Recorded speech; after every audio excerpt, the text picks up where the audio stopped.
نعوذ بالله من شرور أنفسنا وسيئات أعمالنا من يهده الله فلا مضل له ومن يضلل فلا هادي له وأشهد أن لا إله إلا الله وحده لا شريك له وأشهد أن محمدا عبده ورسوله يا أيها الذين آمنوا اتقوا الله حق تقاته ولا تموتن إلا وأنتم مسلمون يا أيها الناس اتقوا ربكم الذي خلقكم من نفس واحدة وخلق منها زوجها وبث منهما رجالا كثيرا ونساء واتقوا الله الذي تساءلون به والأرحام إن الله كان عليكم رقيبا يا أيها الذين آمنوا اتقوا الله وقولوا قولا سديدا يصلح لكم أعمالكم ويغفر لكم ذنوبكم ومن يطع الله ورسوله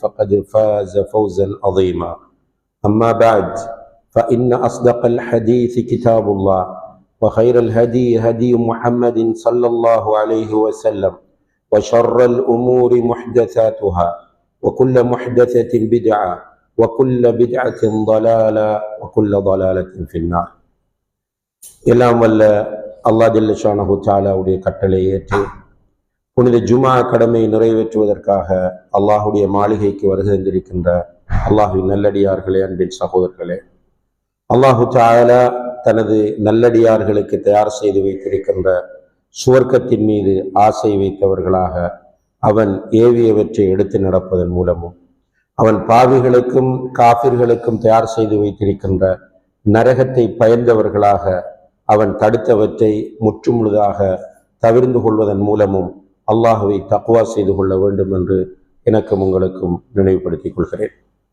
கண்ணியத்திற்குரிய பெரியோர்களே, சகோதரர்களே, இன்றைய ஹுத்பா பிரசங்கத்திலே சூரத்துல் ஜும்ஆவினுடைய 9, 10 ஆகிய வசனங்களுக்கான விளக்கங்களை சுருக்கமாக முன்வைக்கலாம் நினைக்கிறேன்.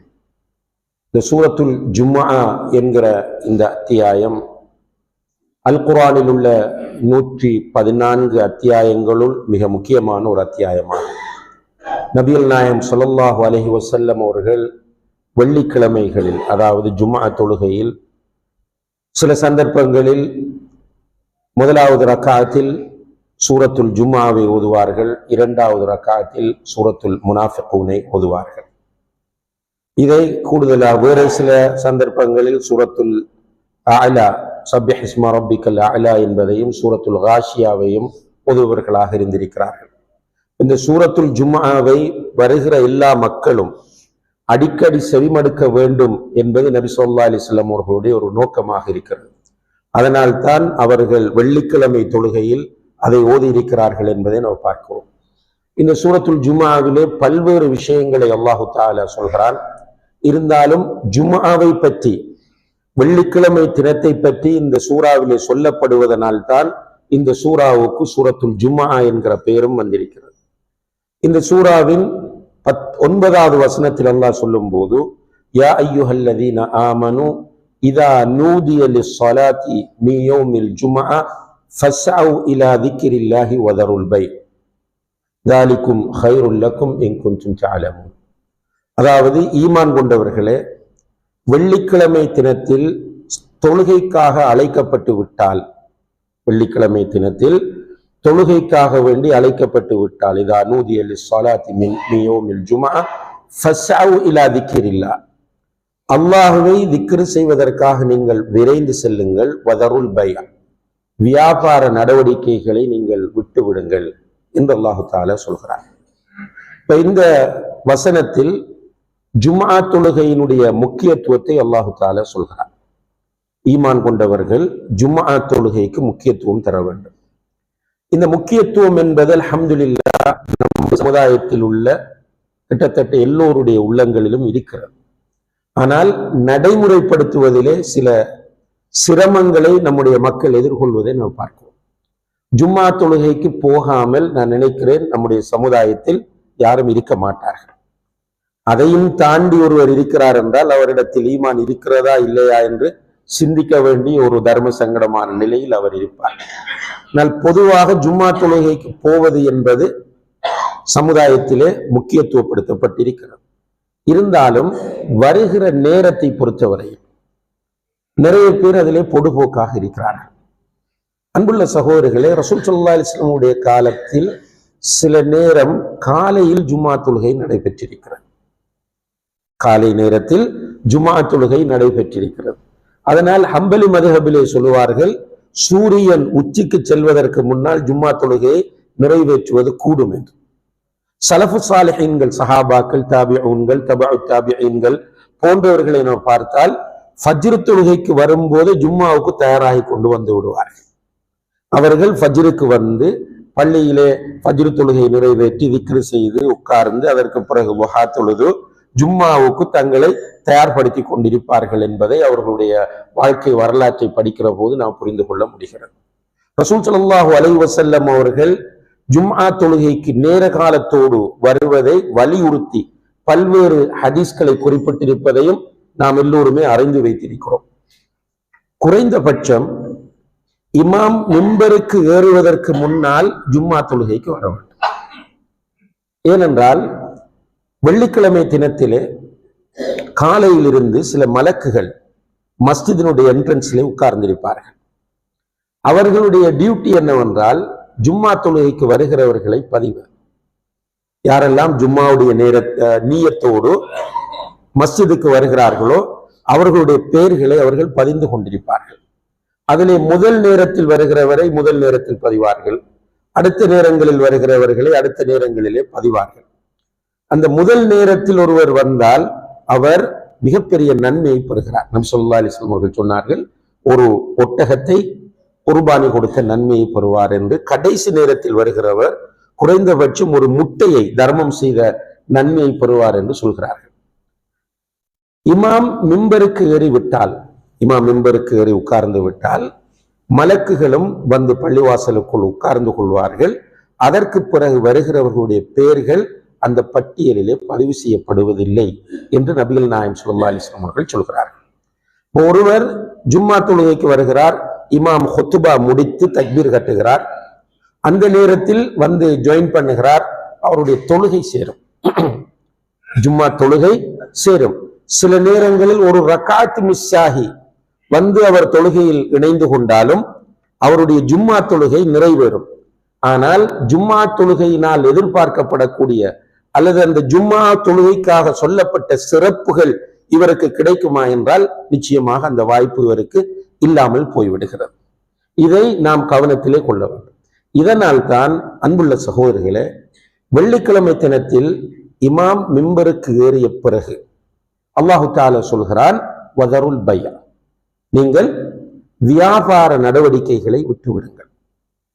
வியாபார நடவடிக்கைகளை விடுங்கள் என்று சொன்னால் எந்த விதமான உலக விவகாரங்களிலும் ஈடுபடுவது கூடாது. அதிலே குறிப்பாக வியாபாரம், அதே போல ஏனைய ஒப்பந்த விஷயங்கள். ஒரு எக்ரிமெண்ட் போடுகிறோம், ஒரு வாடகை குத்தகை எக்ரிமெண்ட் எழுதுகிறோம், அல்லது ஒரு திருமண விஷயத்திற்காக வேண்டி உட்கார்ந்து அந்த உடன்படிக்கையில் ஈடுபடுகிறோம்.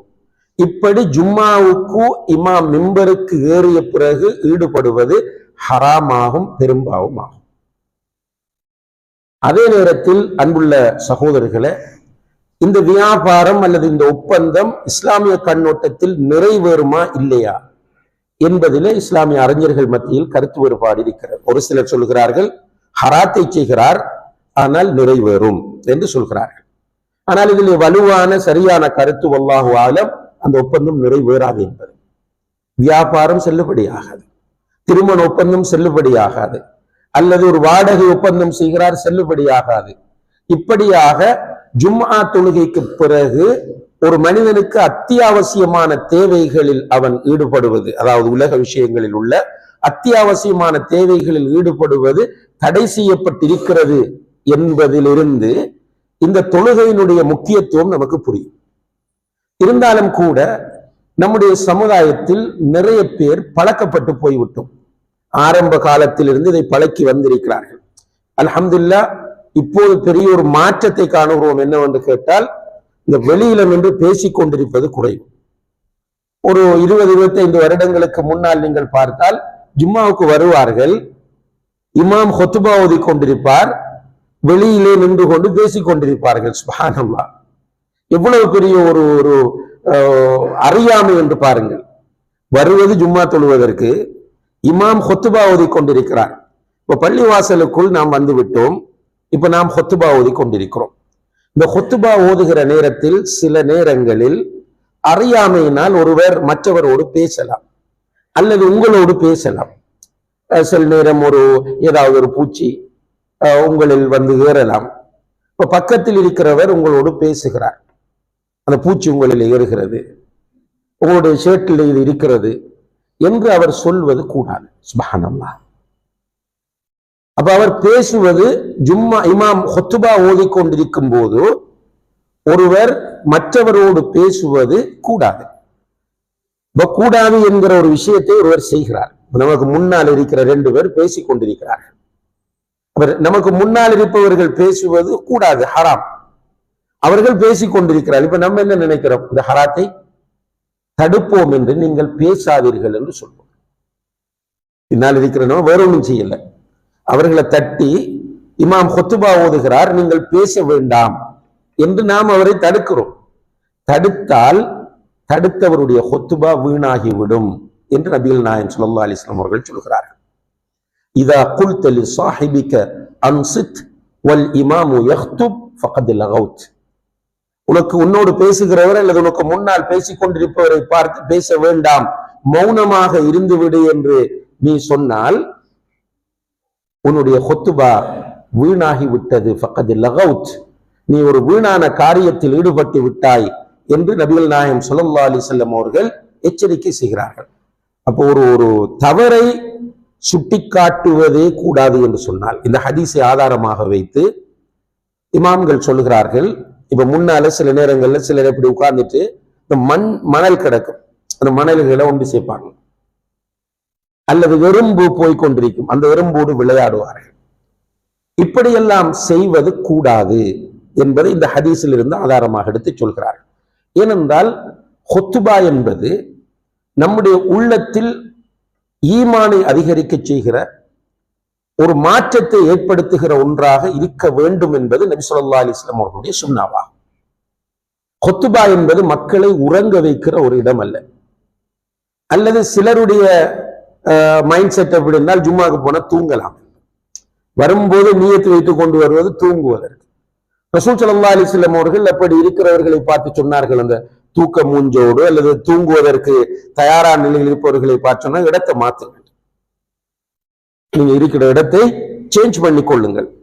ஜும்மா என்றால் ரசூல் ஸல்லல்லாஹு அலைஹி வஸல்லம் அவர்கள் மிம்பருக்கு ஏறினால், சுப்ஹானல்லாஹ், சஹாபாக்கள் சொல்லுகிறார்கள், இதா ஸஇதல் மிம்பர், ரசூல் ஸல்லல்லாஹு அலைஹி வஸல்லம் அவர்கள் மிம்பருக்கு ஏறினால் இஹ்மர்ர வஜ்ஹுஹு, அவர்களுடைய முகம் சிவந்து விடும், அவர்களுடைய முகம் சிவந்து விடும். வஅலா ஸௌத்துஹு, சத்தம் உயர்ந்து விடும்.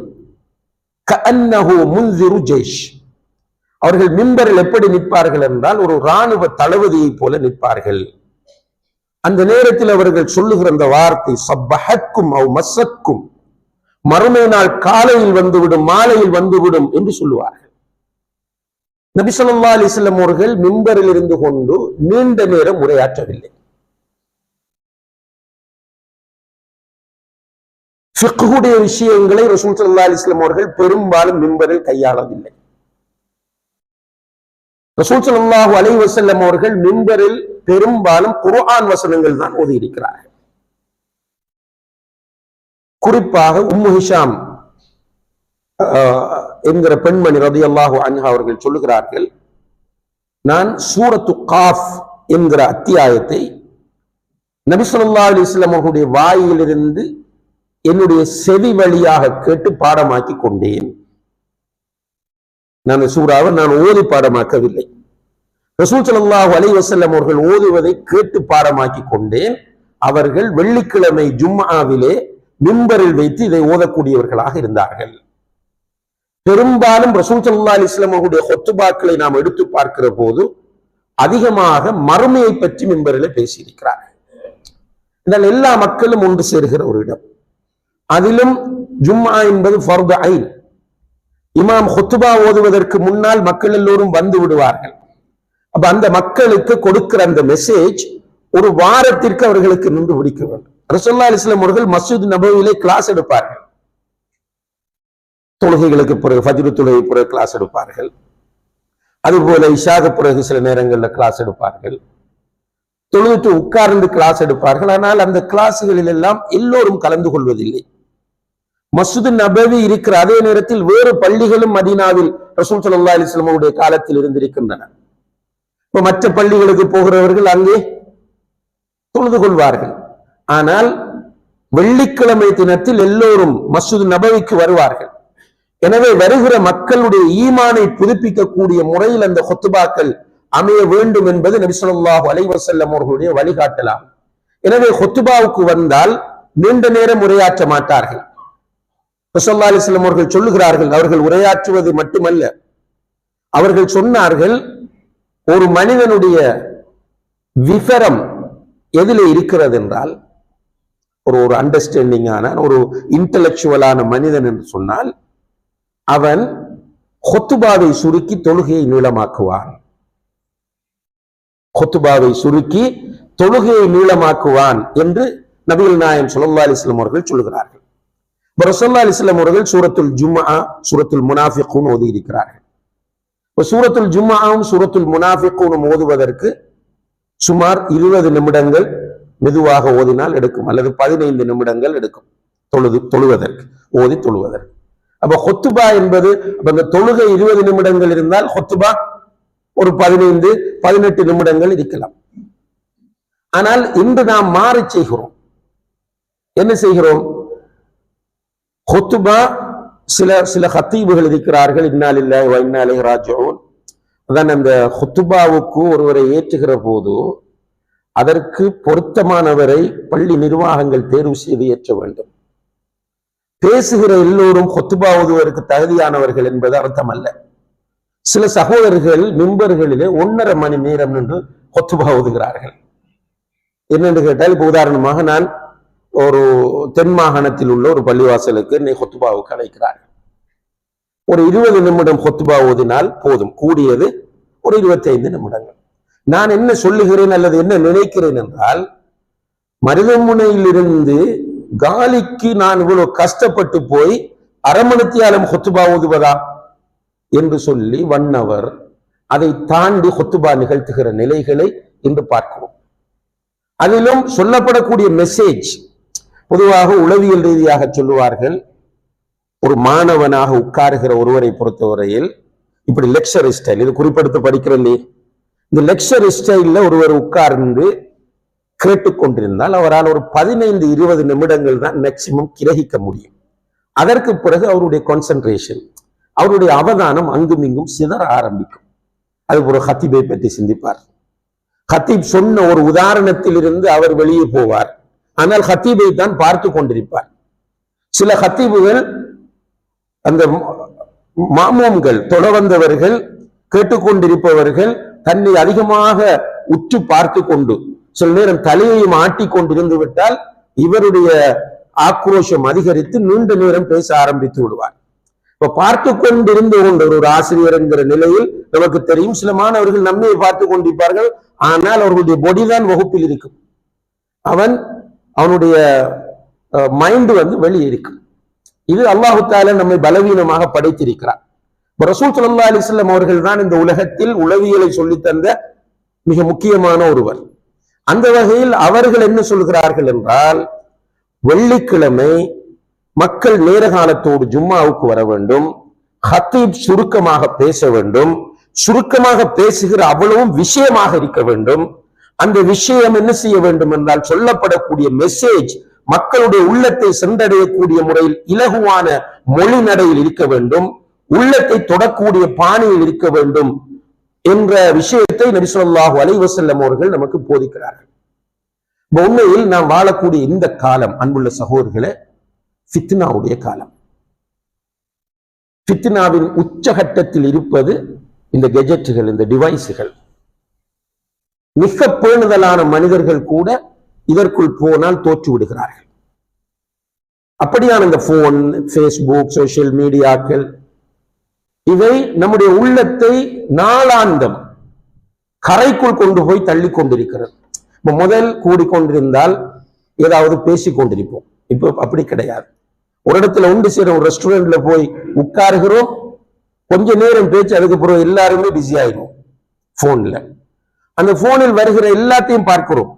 சரி, நான் ஆபாசம் பார்ப்பதில்லை, விரசம் பார்ப்பதில்லை, ஆனால் புறம் பார்க்கிறோம், பொய் பார்க்கிறோம். புறத்தை கேட்பது, பொய்யை கேட்பது என்பது கூட நம்முடைய உள்ளத்தை பாதிக்கும் என்று இஸ்லாம் சொல்லுகிறது. அப்ப இப்படியான ஒரு காலம், எல்லா பக்கத்திலும் ஃபித்னா நம்மை சூழ்ந்து கொண்டிருக்கிறது. நபிகள் நாயகம் ஸல்லல்லாஹு அலைஹி வஸல்லம் அவர்கள் எச்சரிக்கை செய்தது போல கடல் அலை வீசுவது போல ஃபித்னாக்கள் வந்து கொண்டிருக்கின்றன. இந்த ஃபித்னாவுடைய உச்சகட்டம் எப்படி வரும் என்று சொன்னால், ஒரு மனிதன் காலையில் எழுந்திருக்கிற போது மூமினாக எழுந்திருப்பான், மாலையாகிற போது இந்த ஃபித்னாக்கள் காரணமாக அவன் காஃபிராகி விடுவான். நஊது பில்லாஹ். மாலையிலே மூமினாக இருப்பான், விடுவதற்குள் காஃபிராகி விடுவான் இந்த ஃபித்னாக்கள் காரணமாக என்று நபிகள் நாயகம் ஸல்லல்லாஹு அலைஹி வஸல்லம் அவர்கள் சொல்கிறார்கள். அப்படியான ஒரு பயங்கரமான காலத்திலே வாழ்ந்து கொண்டிருக்கிறோம். இப்படியான காலத்தில் மார்க்கப்பற்றுடன் வாழ்வது என்பது கையிலே நெருப்பு தணலை வைத்திருப்பது போன்று இருக்கும் என்று அல்லாஹ்வுடைய தூதர் ஸல்லல்லாஹு அலைஹி வஸல்லம் அவர்கள் சொன்னார்கள். அப்படியான ஒரு சூழ்நிலையில் நாம் வாழ்ந்து கொண்டிருக்கிறோம். திடீர் மரணங்களையும் நாம் பார்த்து கொண்டிருக்கிறோம்.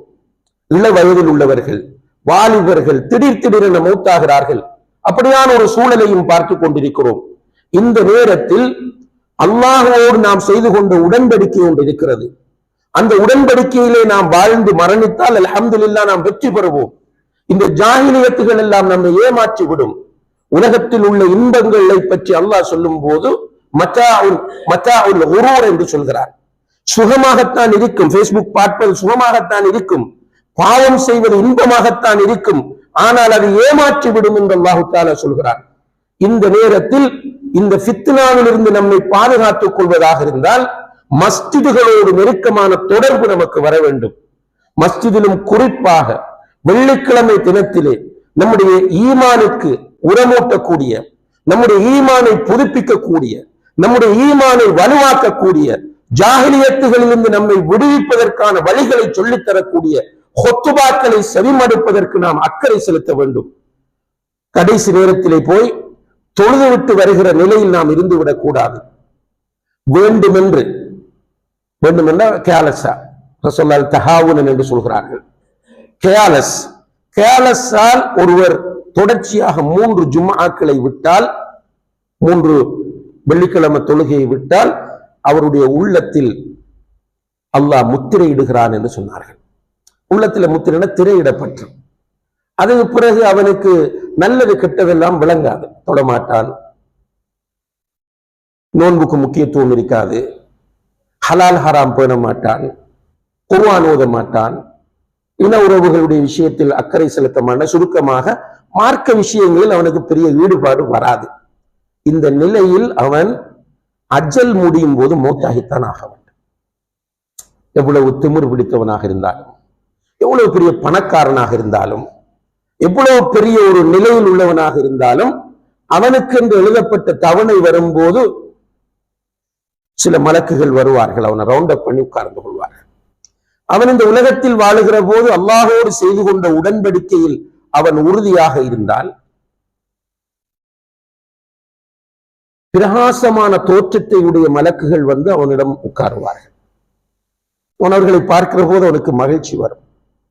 அப்படி இருக்கிற போது மலக்குல் மௌத் அலைஹிஸ்ஸலாம் அவர்கள் சுவர்க்கத்திலிருந்து ஒரு நறுமணம் மிக்க கஃனை கொண்டு வந்து அவனுக்கு பக்கத்தில் உட்காருவார்கள்.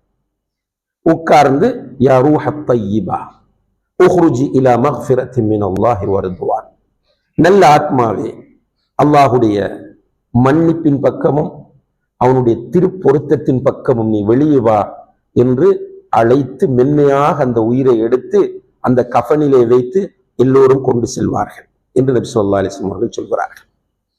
இதற்கு மாற்றமாக உலகம்தான் எல்லாம், வரட்டு கௌரவம், தேவையில்லாத பிடிவாதம், நினைத்ததை நான் செய்ய வேண்டும் என்று மனோ இச்சைக்கு கட்டுப்படுவது, குர்ஆனுக்கு முக்கியத்துவம் இல்லை, ஹதீஸுக்கு முக்கியத்துவம் இல்லை, மார்க்க விளக்கங்களுக்கு முக்கியத்துவம் இல்லை, ஹலால் ஹராம் பேணுவதில்லை, பள்ளிக்குள்ள வந்தா பேன் பண்ணக்குள்ள மார்க்கம், வீட்டை மனைவி மக்களோடு போனா அங்க மார்க்கம் கிடையாது, பிள்ளைக்கு பிறந்த நாள் வந்தா பர்த்டே கொண்டாடணும்டா கொண்டாடுறது, அல்லது பொருளாதார நெருக்கடி வந்தா வட்டிக்கு போகணும் என்றால் ஈஸியாக போவது, ஒரு உதவி பெறுவதற்கு பொய் சொல்ல வேண்டும் என்று சொன்னால் பொய் சொல்லி அந்த உதவியை பெற்றுக் கொள்வது, இப்படி வாழ்வது. ஆனா பள்ளிக்குள்ள வந்தால் பயான் பண்ணினால் அவருக்கு மார்க்க உணர்வு வரும். இப்படி இல்லாமல் அந்த ஒரு மனம் போன போக்கிலே இந்த உலகத்திலே வாழ்ந்து கொண்டிருக்கிற ஒருவனுக்குரிய அஜல் வரும்போது அவனுடைய உயிரை கைப்பற்றுவதற்காக பயங்கரமான தோற்றத்தை உடைய சில மலக்குகள் வருவார்கள். அவனை சூழ உட்காரும் போதே அவனுக்கு பயம் பிடித்துவிடும். அந்த நேரத்தில் மலக்குல் மௌத் அலைஹிஸ்ஸலாம் அவர்கள் நரகத்தில் இருந்து ஒரு கஃனை கொண்டு வருவார். அவனுடைய தலைமாட்டிலே உட்காருவார். உட்கார்ந்து சொல்லுவார், யா ரூஹல் ஹபீஸா உஹ்ருஜி இலா சஹத்தி மின் அல்லாஹி வ அதாப். கெட்ட உயிரே, அல்லாஹுடைய கோபத்தின் பக்கம் அவனுடைய தண்டனையின் பக்கம் வெளியே வா என்று சொல். இவன் கத்துவான். எப்படி கத்துவான்? இந்த வெள்ளிக்கிழமையில ரசூலுல்லாஹி அலைஹி வஸல்லம் ஓதுற இன்னும் ஒரு சூரா, சூரத்துல் முனாஃபிகூன். அந்த முனாஃபிகூனில் அல்லாஹ் சொல்லுகிறான், ரப்பி லௌலா அഖர்தனி இலா அஜலின் கரீப் ஃபஅஸ்ஸதக வ அகுன் மினஸ் ஸாலிஹீன். யா அல்லாஹ், கொஞ்சம் டைம் கொடு, நான் தர்மம் செய்வேன், சாலிஹான அமல்கள் செய்வேன், என்ன உயிரை எடுக்க வேண்டாம் என்று சொல்ல. இன்னும் ஒரு இடத்துல சொல்லி காட்டுகிறான் சூரத்துல் முஃமினூனில், கால ரப்பிர்ஜிஊன். மலக்குகள் வந்தபடி கெட்ட உயிரை வெளியே வா என்று சொல்லும் போது, யா அல்லாஹ் உங்களை போக சொல்லு, இர்ஜிஊன், திரும்பி போங்க என்று நீ சொல்லு. லஅல்லி அஅமலு ஸாலிஹன் ஃபீமா தரக்து. நான் மிஸ் பண்ணிட்டேன், நிறைய விஷயங்களை இந்த உலகத்தில் மிஸ் பண்ணி விட்டேன். குர்ஆன் ஹதீஸில் உள்ள விஷயங்களை நடைமுறைப்படுத்தாமல் வீணடித்து விட்டேன். யா அல்லாஹ், இதற்கு பிறகு நான் அப்படி இருக்க மாட்டேன், இவர்களை போக சொல்லு. அல்லாஹ் சொல்கிறான், கல்லா இன்னஹா கலிமத்துன் ஹுவ காயிலுஹா. இவன் இப்படித்தான் சொல்லுவான். அல்லாஹ் சொல்லி காட்டுறான். திரும்ப சான்ஸ் கொடுத்தா என்ன செய்வான்? பழையபடிதான் இருப்பான். இதை நம்ம அன்றாட வாழ்க்கையிலும் சில நேரங்களில் அவதானிக்கிறோம். ஒரு பெரிய ஒரு சிக்கலுக்குள் மாட்டுகிறோம், ஒரு விபத்தில் மாட்டுகிறோம், ஆபத்தில் மாட்டுகிறோம், கெஞ்சுகிறோம் அல்லாஹ்விடத்தில், தௌபா செய்கிறோம், நான் நல்லா இருப்பேன் யா அல்லாஹ் என்று சொல்லுகிறோம். அதுக்கு பிறகு எல்லாம் கிளியரானோனே ஹலாஸ், எல்லாம் முடிச்சு. இதைத்தான் அல்லாஹ் சொல்லுகிறான், உயிரை பறிக்க மலக்குல் மௌத் அலைஹிஸ்ஸலாம் அவர்கள் கெட்ட உயிரே என்று அழைக்கிற போது இவர்களை திரும்பி போக சொல், நான் நல்ல முறையில் சாலிஹாக இந்த உலகத்தில் வாழுவேன் என்று சொல்லுவான். ஆனால் அதற்கு சான்ஸ் கொடுக்கப்பட மாட்டாது என்பதை குர்ஆன் மிக தெளிவாக சொல்லுகிறது. எனவே அன்புள்ள சகோதரர்களே, அல்லாஹ்வின் நல்லடியார்களே, நாம் வாழுகிற இந்த ஃபித்னாவுடைய காலத்தில் இந்த ஃபித்னாவுக்கு ஈக்குவலாக, அதைவிட கூடுதலாக ஆன்மீகத்திற்கு நாம் முக்கியத்துவம் தர வேண்டும். தந்தகம் வெல்லலாம். அதற்கு முக்கியத்துவம் வழங்கினால் மட்டும்தான் நாம் வெற்றி அடையலாம். இல்லை என்றால் அதில் கரைந்து போவது தவிர்க்க முடியாமல் போகும். அதற்கான ஒரு அருமையான வாய்ப்புத்தான் வெள்ளிக்கிழமை ஜும்மா தொழுகையாகும். எனவேதான் அல்லாஹ் சொல்லுகிறான், யா அய்யுஹல்லதீன ஆமனு இதா நூதிய லிஸ்ஸலாத்தி மின் யௌமில் ஜும்ஆ ஃபஸ்ஸவு இலா திக்ரில்லாஹி வதருல் பை. வெள்ளிக்கிழமை அதான் சொல்லப்பட்டு விட்டால், தொழுகைக்காக அழைப்பு விடுக்கப்பட்டு விட்டால், அப்படின்னா இமாம் மிம்பருக்கு ஏறினா தான் அதான் சொல்லப்படும். அந்த இமாம் மிம்பருக்கு ஏறியதுக்கு பிறகு நீங்கள் வெளியில் நின்று விடாதீர்கள், உடனடியாக பள்ளிக்கு வாருங்கள், அல்லாஹுவை திக்ரு செய்வதற்காக விரைந்து வாருங்கள், வியாபாரம் போன்ற அனைத்தையும் விட்டு விடுங்கள் என்று அல்லாஹு தஆலா சொல்லி, இதுதான் நீங்கள் விளங்கக்கூடியவர்களாக அறியக்கூடியவர்களாக இருந்தால் உங்களுக்கு சிறந்தது என்று சொல்கிறான். எனவே எல்லாம் வல்ல அல்லாஹ் ஜல்ல ஷானஹு தஆலா இந்த குர்ஆன் வசனத்தின் அடிப்படையில் வாழக்கூடிய நல்ல மக்களாக என்னையும் உங்களையும் ஆக்கி அருள்வானாக. வ ஆஹிரு தஅவானா அனில் ஹம்துலில்லாஹி ரப்பில் ஆலமீன்.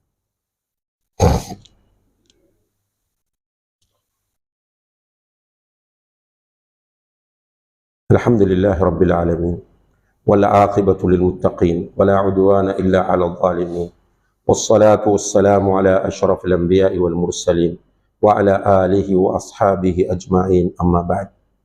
கணியத்திற்குரிய பெரியோர்களே, சகோதரர்களே, நம்முடைய உள்ளம் அல்லாஹு தஆலா நம்மில் ஏற்படுத்தியிருக்கிற ஒரு அற்புதமான உறுப்பாகும். இந்த உள்ளம் சீரானால் தான் நம்முடைய முழு வாழ்க்கையும் சீராகும். உள்ளம் கெட்டுவிட்டால் நம்முடைய முழு வாழ்க்கையும் சீரழிந்துவிடும். இந்த உள்ளத்தை உயிரோட்டமாக வைத்துக் கொள்ள வேண்டிய தேவை நம் எல்லோருக்கும் இருக்கிறது. குறிப்பாக இந்த ஃபித்னாவுடைய காலத்தில் இருக்கிறது. உள்ளத்தை உயிரோட்டமாக வைத்துக் கொள்வதில் மிக சிறந்த ஒரு வழிதான் திக்ருல்லாஹ், அல்லாஹுவை திக்ரு செய்வது. அல்லாஹுவை திக்ரு செய்வதிலே வெள்ளிக்கிழமை அதான் சொல்லப்பட்டதும் பள்ளிவாசலுக்கு விரைந்து வந்து இமாம் ஓதுகிற ஹுத்துபாவை கேட்டுக்கொண்டிருப்பது அல்லாஹுவை திக்ரு செய்வது, தொழுகையில் ஈடுபடுவது அல்லாஹுவை திக்ரு செய்வது. இது போல திக்ருடைய வடிவங்கள் நிறைய இருக்கின்றன. நாம் உள்ளத்தால் அல்லாஹுவை திக்ரு செய்வது, நம்முடைய நாவினால் அல்லாஹுவை திக்ரு செய்வது, நம்முடைய உடல் உறுப்புகளால் அல்லாஹுவை திக்ரு செய்வது. இப்ப நாவால திக்ரு செய்வது தெரியும் எல்லோருக்கும். சுப்ஹானல்லாஹி வ பிஹம்திஹி சுப்ஹானல்லாஹில் அஸீம் லா ஹவ்ல வலா குவத்த இல்லா பில்லாஹ் லா இலாஹ இல்லல்லாஹு வஹ்தஹு லா ஷரீக லஹு லஹுல் முல்கு வ லஹுல் ஹம்து வ லா குல்லி ஷைஇன் கதீர் சுப்ஹானல்லாஹ் அல்ஹம்துலில்லாஹ் அல்லாஹு அக்பர் சுப்ஹானல்லாஹி வல்ஹம்துலில்லாஹி வ லா இலாஹ இல்லல்லாஹு அல்லாஹு அக்பர். இதெல்லாம் நாவால நம்ம செய்யக்கூடிய திக்ருகள். அதே போல உள்ளத்தால் செய்கிற திக்ர் அல்லாஹுவை நினைப்பது. அதுபோல நம்முடைய உடல் உறுப்புகளால் செய்கிற திக்ர் என்ன? ஒரு ஹராத்தை பார்க்கிற போது நம்முடைய கண்களை மூடுவது, அல்லாஹ் என்னை பார்த்து கொண்டிருக்கிறான் என்று நினைத்து நம்முடைய பார்வையை தாழ்த்தி கொள்வது கண்ணால் செய்கிற திக்ராகும். ஒரு ஹராமான விஷயம் நம்முடைய காதுக்கு விழுகிற போது இல்லை வேண்டாம், இது அல்லாஹும் அல்லாஹுடைய தூதரும் தடுத்தது என்று நம்முடைய காதை அந்த பக்கத்தில் இருந்து திருப்புவது நம்முடைய காதால் நாம் செய்கிற திக்ராகும். எனவே அல்லாஹு தஆலா இங்கே ஜும்ஆ தொழுகையோடு திக்ரை வலியுறுத்துகிறான். இந்த திக்ர் என்பது இன்றைய காலத்தில் எல்லா காலத்திலும் ஒரு மனிதனுக்கு மிக சிறந்த அமல். எந்த அளவுக்கு என்றால் ரசூல் ஸல்லல்லாஹு அலைஹி வஸல்லம் அவர்கள் சஹாபாக்களிடம் கேட்கிறார்கள், நீங்கள் தங்கம் வெள்ளி போன்றவற்றை அல்லாஹுடைய பாதையில் தர்மம் செய்வதை விடவும் உங்களுடைய எதிரிகளை யுத்த களங்களிலே நீங்கள் சந்தித்து அவர்களோடு போராடி சில நேரங்களில் அவர்களை நீங்கள் வெட்டி அல்லது அவர்கள் உங்களை வெட்டக்கூடிய சூழ்நிலை ஏற்படுவதை விடவும் சிறந்த அல்லாஹ்விடத்தில் மிகவும் விருப்பத்திற்குரிய மேலான ஒரு அமலை உங்களுக்கு சொல்லித் தரட்டுமா என்று கேட்டார்கள். எல்லாத்தையும் ஜிஹாதை விட தர்மம் செய்வது, தர்மம் தங்கம் வெள்ளியை தர்மம் செய்வதை விட மிக சிறந்த அல்லாஹ்விடத்தில் மிக உயர்ந்த ஒரு அமலை உங்களுக்கு சொல்லித் தரட்டுமா என்று கேட்டபோது சஹாபாக்கள் ஆம் யா ரசூலல்லாஹ் என்று சொல்லுகிறார்கள். ரசூல் ஸல்லல்லாஹு அலைஹி வஸல்லம் அவர்கள் சொன்னார்கள், திக்ருல்லாஹ், அதுதான் அல்லாஹுவை திக்ரு செய்வது என்று சொன்னார்கள். அதே போல சொன்னார்கள், மஸலுல்லதி யذ்குர் ரப்பஹு வல்லதி லா யذ்குர் ரப்பஹு கமஸலில் ஹய்யி வல் மய்யித். அல்லாஹுவை திக்ரு செய்கிறவனுக்கும் திக்ரு செய்யாமல் இருக்கிறவனுக்கும் வித்தியாசம் உயிரோடு உள்ளவனுக்கும் செத்தவனுக்கும் இடையில் உள்ள வித்தியாசம் என்று சொன்னார்கள். அப்ப திக்ரு செய்கிறவன் உயிரோடு இருப்பான், அவனுடைய உள்ளம் உயிரோட்டமாக இருக்கும். திக்ரு இல்லாதவனுடைய உள்ளம் பாழடைந்த வீட்டை போன்றது. அல்லாஹு தஆலா அந்த நிலையிலிருந்து நம் அனைவரையும் பாதுகாக்க வேண்டும். அல்லாஹுவை அதிகம் அதிகம் திக்ரு செய்யக்கூடிய மக்களாக நாம் எல்லோரும் மாற வேண்டும். குறிப்பாக இந்த ஃபித்னாவுடைய காலத்தில் கிடைக்கிற வாய்ப்புகளை எல்லாம் பயன்படுத்தி நாவாலும் உள்ளத்தாலும் உடல் உறுப்புகளாலும் அல்லாஹுவை அதிகமாக திக்ரு செய்வதற்கு நாம் முயற்சி செய்ய வேண்டும். எல்லாம் வல்ல அல்லாஹ் அதற்கு நம் எல்லோருக்கும் தௌஃபீக் செய்வானாக. வ ஆகிரு தஅவானா அனில் ஹம்துலில்லாஹி ரப்பில் ஆலமீன்.